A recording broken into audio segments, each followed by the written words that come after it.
दुःखं दातारमुक्तं पुरुषं पुराणं चरणारविन्दं सततं नमामि। जो है सबकी आत्मा देश काल से भिन्न, ताको करता बंदगी मन नहीं होवे कीन। कबीर सब जग निर्धना धनवंता नहीं कोई, धनवंता सोई जानिए जिनके राम नाम धन होई। बोलो श्री सद्गुरु जी महाराज की, श्री गरीब बंधुदास जी महाराज की, अनंत कोटि संत महात्माओं की।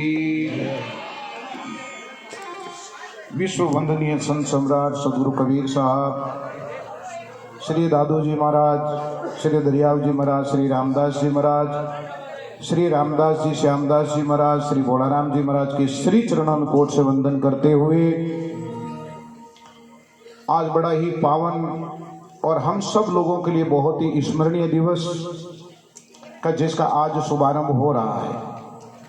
हम सब लोगों के मध्य जिन्होंने इस स्थान को 50 वर्ष तक लगातार सानिध्य दिया, यहाँ के हरि भक्तों को इस स्थान से जोड़ने का एक बहुत ही सुंदर कार्य किया।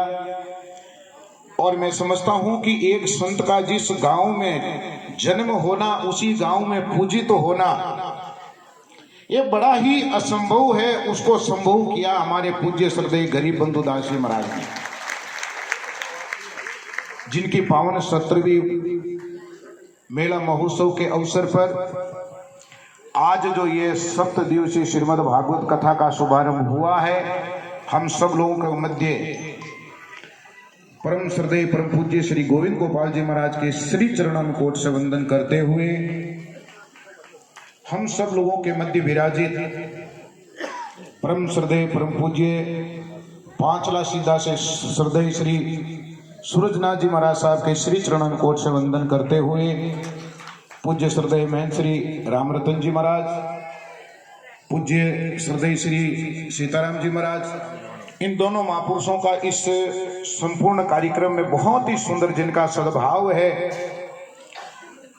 और जितने भी संत जन यहाँ पर विराजे सभी संतों के श्री चरणों में कोट से वंदन करते हुए हम उनका भी अभिवादन करते हैं, धन्यवाद देते हैं जेके वाइट को, जिन्होंने इतना सुंदर बीड़ा उठाया। साथ ही साथ जिनका तन मन और वचन, जिनका भाव और जिनकी वाणी और जिनका पांव इधर में पड़े, वो सद्भावना युक्त पड़े, उन सभी के हृदय में विराजित श्री बाबा दीनबंधु दास जी के श्री चरणों में वंदन करते हैं। आप सभी लोग यहाँ पर बैठ करके जो श्रीमद् भागवत कथा का रसपान कर रहे हैं, देखो समय में कितना परिवर्तन आया। यही कुर्सी और इसी कुर्सी पर आज से 3 साल पहले जो बाबा जी का 50वां अमृत महोत्सव मनाया गया, तो बाबा जी ने बड़े ही सद्भाव के साथ में आप और हम सब लोगों को यहाँ पर याद किया। अपन लोग बड़े ही तन्मय भाव से यहाँ पर एकत्रित हुए। लेकिन आज बाबा जी शरीर से हम लोगों के मध्य नहीं है, लेकिन उनके विचारों से, उनकी साधना से, उनके कर्तव्य परायणता के साथ में हम लोगों के मध्य विराजित हैं। अभी पूज्य सूरजनाथ जी महाराज बड़ी सुंदर बात बता रहे थे कि महाराज जी बड़े सरल थे, बड़े सहज प्रवृत्ति के थे। और मैं तो कहूं क्या, अगर महीना भर में उनको फोन नहीं करते तो वो फोन करके उलाना देते कि महाराज थे मोटा पड़ गया, माने भूल गया, छोटा ने गरीबा ने। मैं कह बाप जी आपका नाम गरीब है, लेकिन आप बहुत अमीर हो, आपके ऊपर में भगवान की बहुत ही बड़ी कृपा है। यहाँ पर एक कार्यक्रम हो रहा था, तो उस कार्यक्रम में बाबा जी ने कह दिया कि फलाने दिन तक बारिश नहीं होगी तो फिर मैं जो है यहाँ पर अंजल नहीं लूंगा। मैं बाप जी ने क्यों, मैं के बाप जी वो तो इंद्र भगवान रे हाथरी मायने थे, तो मोटो प्रण मत ले, मामलो गड़बड़ हो जी। क्यों कि रामदास जी श्यामदास जी महाराज इंद्र ने बुलान कराई दे तो ठीक है, और नहीं कराई तो अपने रह नहीं कहीं करनो। और देखो बंधुओं, बड़ी आश्चर्य की बात है, जो समय साहब उन्होंने जो बताया, उस समय की परिधि में यहाँ पर बारिश हो गई। ऐसे वो महापुरुष थे, ऐसे सहज सरल जिनका स्वभाव था, और जहां कहीं पर भी मिलते थे तो ऐसे हृदय से लगा करके आए, वो ऐसे गले मिलते थे। हम उनको कहते थे, बाबा जी हम आपके बच्चे हैं, अगर आप इस तरीके से करते हैं तो हम लोगों को बड़ा ऐसा लगता है कि ये बाबा जी को खड़ा होना पड़ रहा है। लेकिन वो कहते थे कि जब हम देखते हैं आप लोगों को तो हमारा प्रेम हमको बैठने ही नहीं देता है, आप लोगों को देखते ही हमारा प्रेम हमको स्वतः ही खड़ा कर देता है। ऐसा जिनका भाव था, ऐसे बाबा जी को हम सभी लोग जो जहां से बैठे हैं वो वहीं से एक बार अपने अंतर मन से उनको याद करें, श्री गरीब बंधुदास जी महाराज को।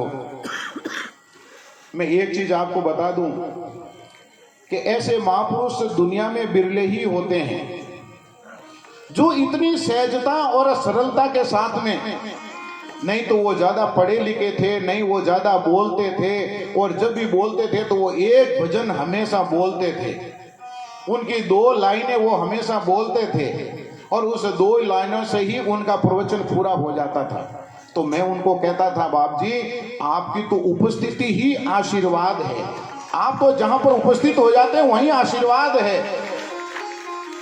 लेकिन आज वो हमारे बीच में शरीर से नहीं है। आप लोग जो भी यहाँ पर आए हैं, इस भाव को भूल जाना कि बाबा जी हमारे बीच में नहीं है। बाबा जी हमारे बीच में थे, हमारे बीच में हैं, और हमारे बीच में रहेंगे। कभी कभी ऐसा वातावरण होता है, उस वातावरण में कोई व्यक्ति विशेष की चर्चा में लग जाता है, लेकिन बाबा जी व्यक्ति विशेष की चर्चा में नहीं रहते थे। वो हमेशा कहते थे कि रामदास जी श्यामदास जी महाराज जाने।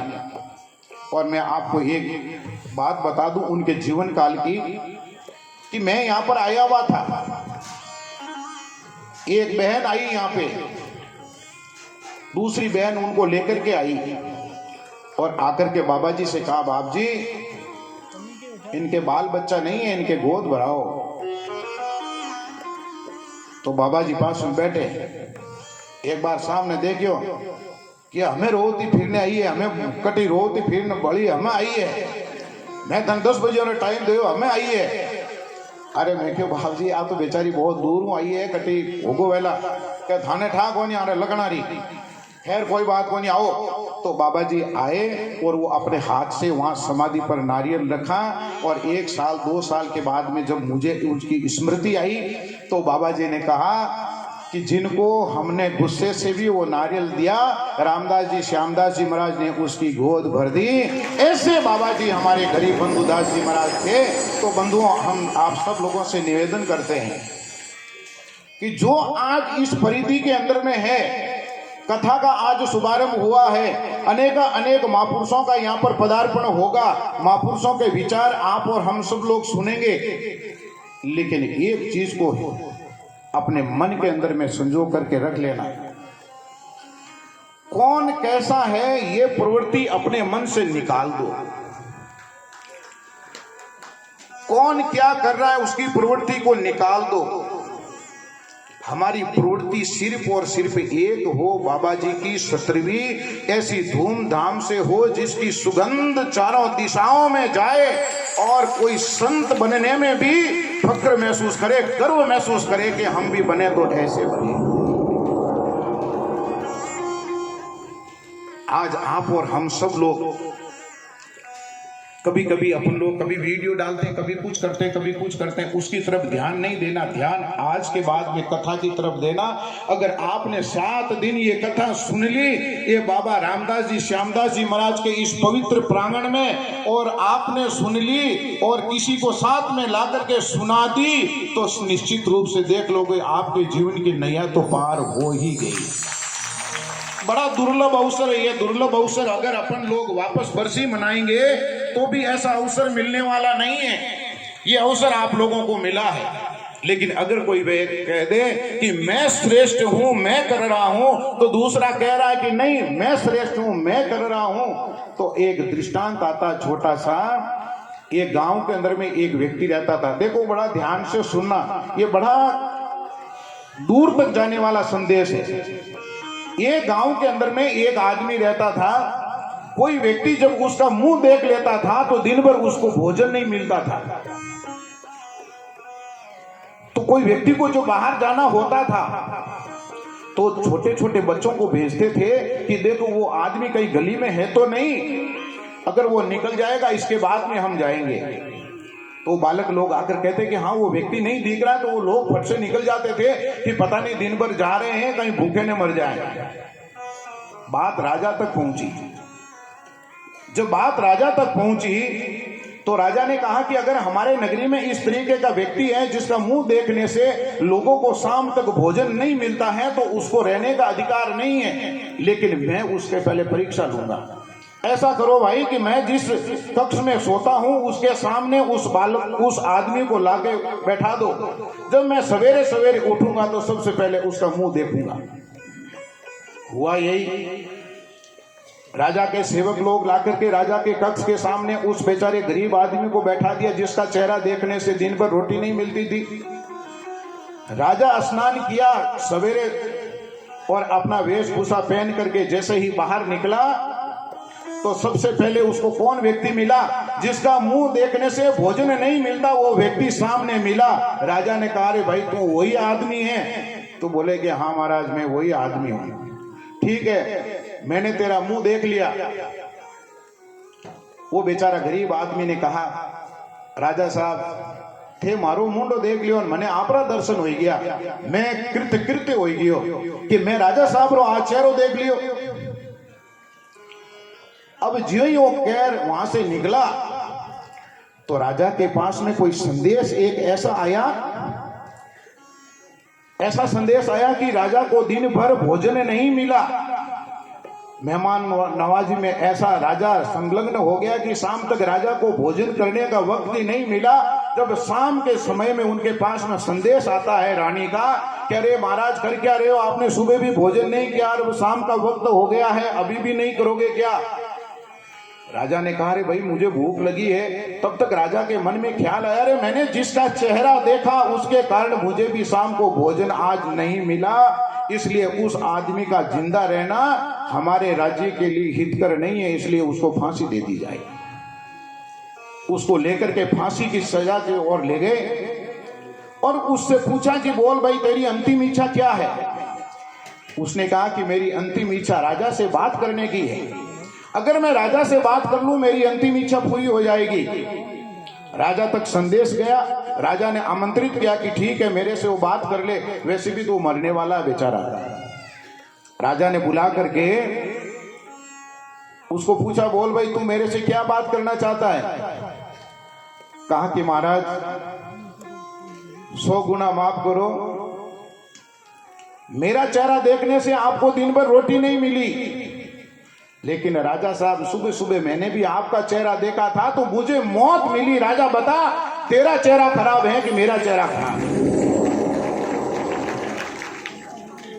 राजन तेरा चेहरा देखने पे तो मुझे मौत की सजा मिल रही है और तूने मेरा चेहरा देखा तो सर भोजन ही नहीं मिला। अरे गेला सामरा भेड़ू रे तो भेड़ो हो और मैं तो हम तो जिंदगी सू जा रही हूँ। राजा बता मुंडो किनो खराब है? राजा कह रहे बाड़ो इन्हें छोड़ दो नहीं तो भड़कटी आगो हो तो कहते राजा मुंडो खराब, कोई लोग मुंडो ही कौन देखे।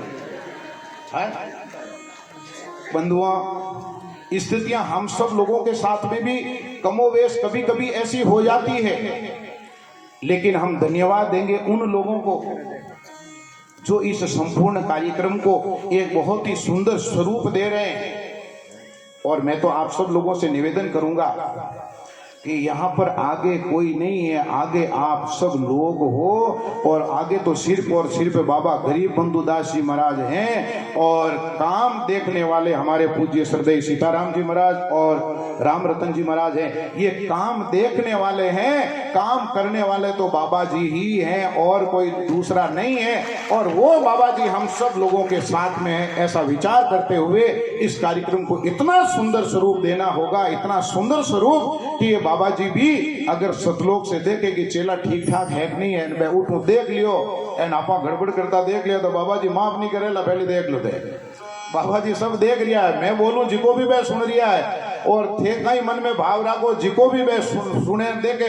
तो आप सब लोगों से वो निवेदन है और साथ ही साथ आप लोगों ने हाथे हाथे नुतो भी दे दिया। हमारे संतारों काम है, एक पंथ दो काज। देखो मैंने आना तो है अटे हमेशा हमारे जब तक विचार है तब तक हमेशा यहाँ बाबा जी के इस कथा में हमको आना है।